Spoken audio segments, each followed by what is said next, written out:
Olá, pessoal. Boa noite. Boa noite. William Bonner, né?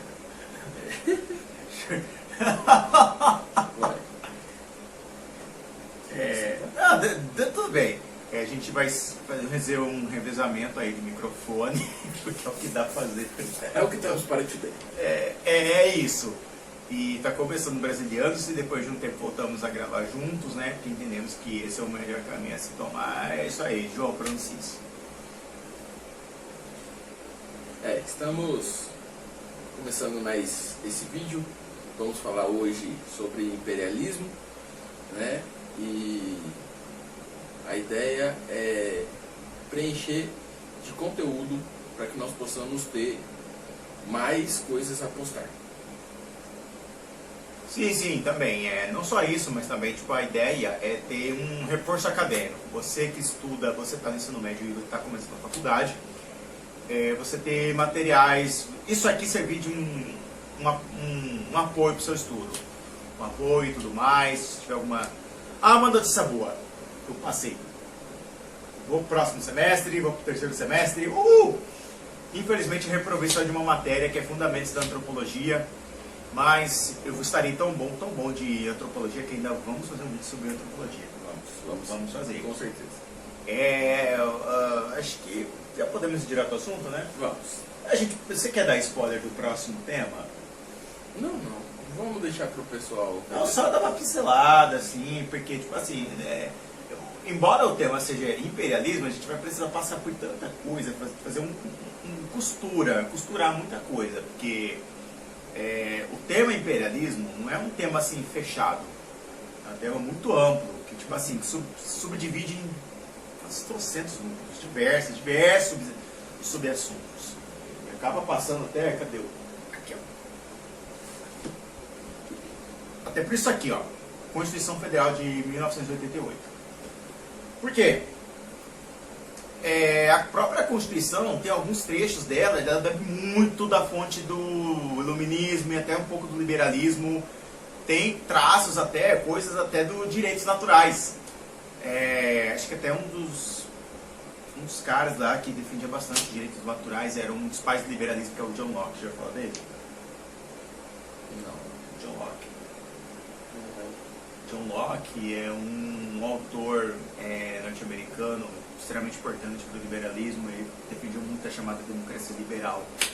Só que democracia e liberdade para ele tinha um determinado limite. Não era para todo mundo. Era para algumas pessoas, tanto que ele tinha escravos, tá? Bom, no que se refere ao nosso próximo assunto, a Constituição Federal, ela é a carta magna, é a base da lei do nosso país.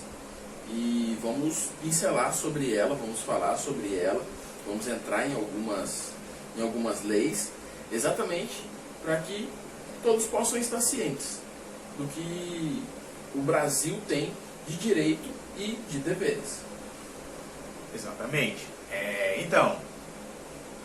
Lembrei de um negócio importante. No vídeo número 1, eu esqueci, não é que eu esqueci, eu falei, mas na edição eu não consegui, de alguma forma se perdeu o trecho que eu falei sobre a crise dos mísseis que aconteceu no começo da década de 60. O que eu falei? Que tá lá, né, no vídeo, né? Se puder assistir, assista, pelo amor de Deus, gente, dá uma força aí pra nós. O que eu falei? Que o governo soviético colocou míssil em Cuba, que é perto dos Estados Unidos. E qual que é o objetivo? Qual que era o objetivo? E colocar os mísseis em Cuba. Era atiçar os Estados Unidos.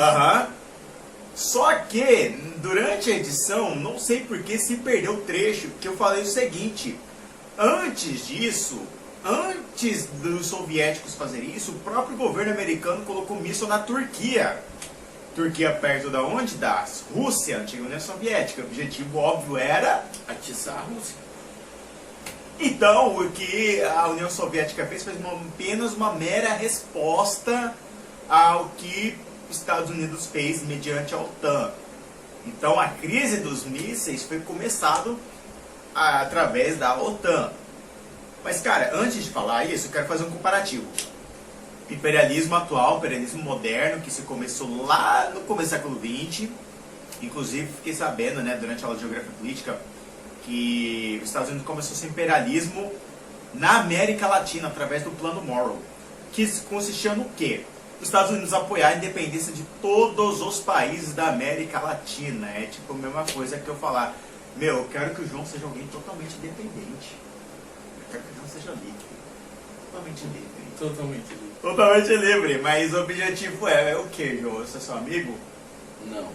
Você me dá ordens. Aham. Exatamente. Exatamente, o Plano Monroe constituiu isso, nos Estados Unidos apoiar a independência de todos os países da América Latina, Cuba e tudo mais. Só que, durante um tempo, inclusive, até Cuba era conhecido como quintal dos Estados Unidos, na época do governo Fulgêncio Batista. Mas beleza, eu quero colocar aqui um comparativo. Primeiro, o imperialismo moderno e os impérios mais antigos, os impérios dos persas, dos gregos, dos romanos e tantos outros, tem algumas coisas em comum. Você precisa de algumas bases para se manter o império. A primeira delas é... Primeiramente, você podia falar o que é o imperialismo. Verdade, né? Uhum. Verdade, cara. Aí a gente corta. Não precisa cortar, não. Não. A gente coloca aquelas erros de gravação. Pode ser, dá nada não, cara. Então vai. Não tem problema isso não. Então, fala. Imperialismo é um estilo de governo. É um estilo de governo onde um homem tem o poder de tomar decisões por todo o Estado. É isso mesmo?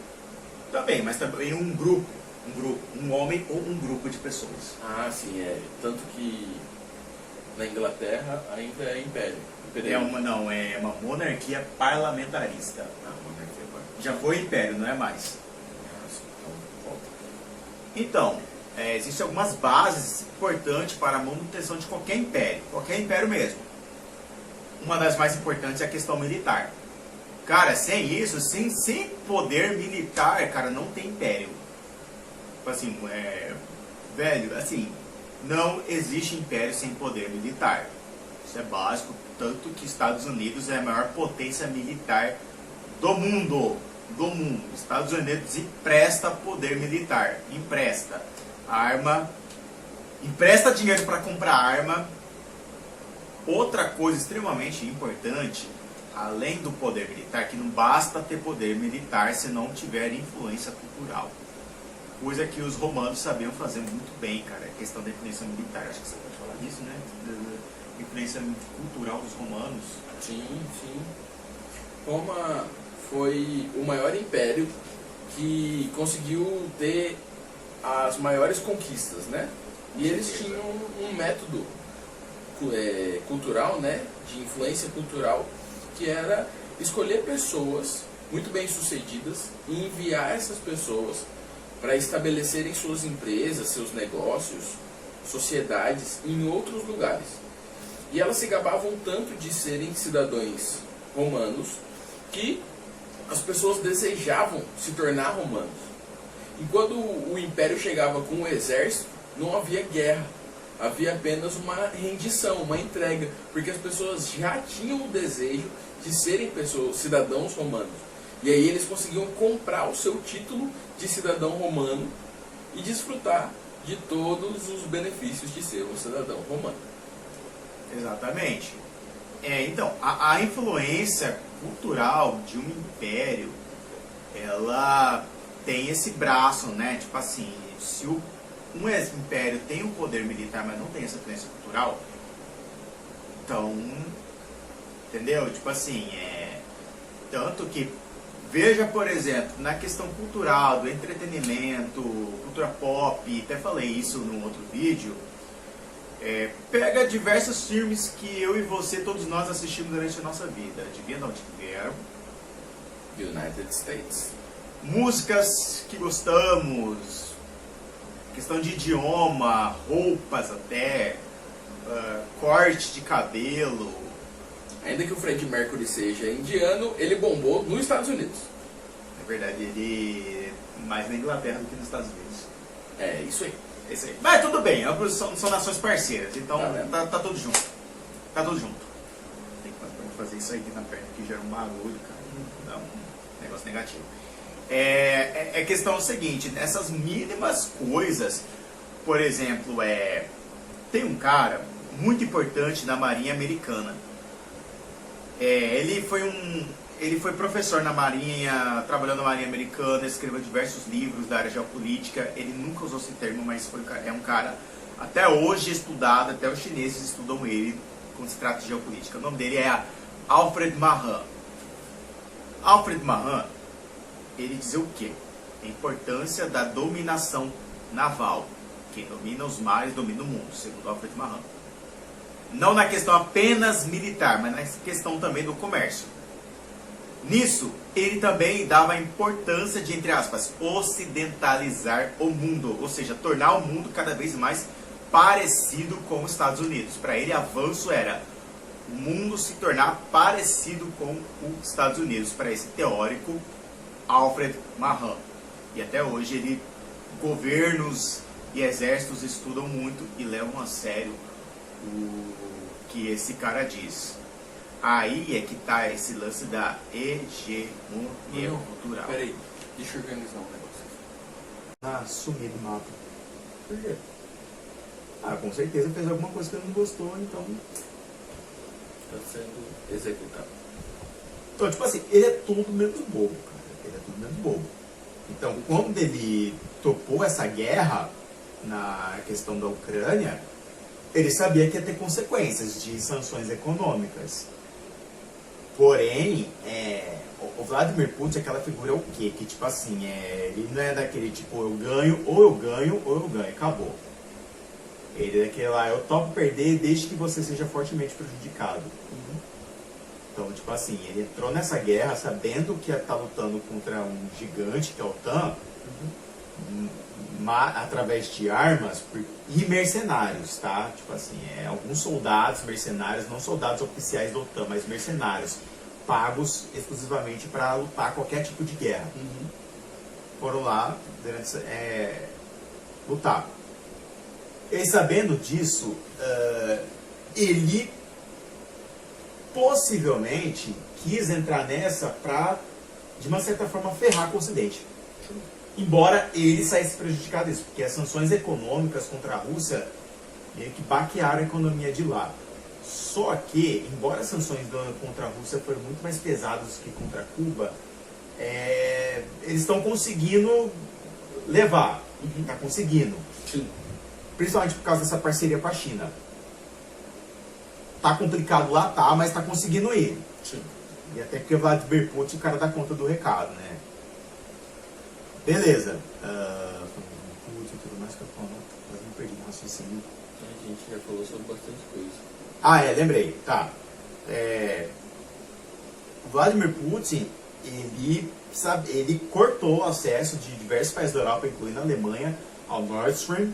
A Nord Stream é um gasoduto que liga a Rússia a diversos países da Europa. E é possível que a Europa entre numa crise energética. O que seria isso? Dificuldade de ter energia para ligar equipamentos. E isso seria muito prejudicial. E diversos países, o que estão fazendo para sair dessa, driblar, inclusive Inglaterra e Alemanha? Ligando usinas de carvoarias, né? Lidando com carvão mineral. E carvão mineral polui pra caramba, velho. Grande emissor de gás carbônico. E assim, eles estão tipo, não estão nem aí, embora eles tivessem concordado com diversos tratados com a ONU, principalmente o de 2030, que é o quê? Com o tempo, cada vez mais diminuir a poluição. Sim. E com essas decisões desses governos de Alemanha e Inglaterra, é perigoso acontecer o contrário, tem mais poluição ainda. E até porque, tipo assim, o gasoduto russo é uma fonte de energia que não traz prejuízos ao meio ambiente. Só que por causa dessa guerra, né, tipo assim, o preço da Europa Ocidental apoiar os Estados Unidos está sendo complicado pro lado deles. Aí os próximos episódios disso, cara, assim, eu prefiro não especular. É melhor especular, né? É melhor ver as cenas dos próximos capítulos. Exatamente. A gente vai encerrar, a gente continuar. Vamos. Vamos o quê? Encerrar. É isso. Gente, até o próximo episódio. Até as cenas dos próximos capítulos. Vamos ver, né? Qualquer coisa tem o Instagram, siga a gente no Instagram. Deixa seu like. Se a gente der uma bobeira, me corrija, mas vamos com carinho, com educação, pra ficar bacana, pra ficar legal. Que o objetivo aqui não é ataques pessoais, não é nada contra ninguém. Todos... agregar valores e informação para todos. Isso, todos os espectros políticos são bem-vindos. Históricos. Isso, vamos discordar, mas vamos discordar na boa, na gentileza. Beleza? Até mais. Boa noite, boa sorte. Isso aí.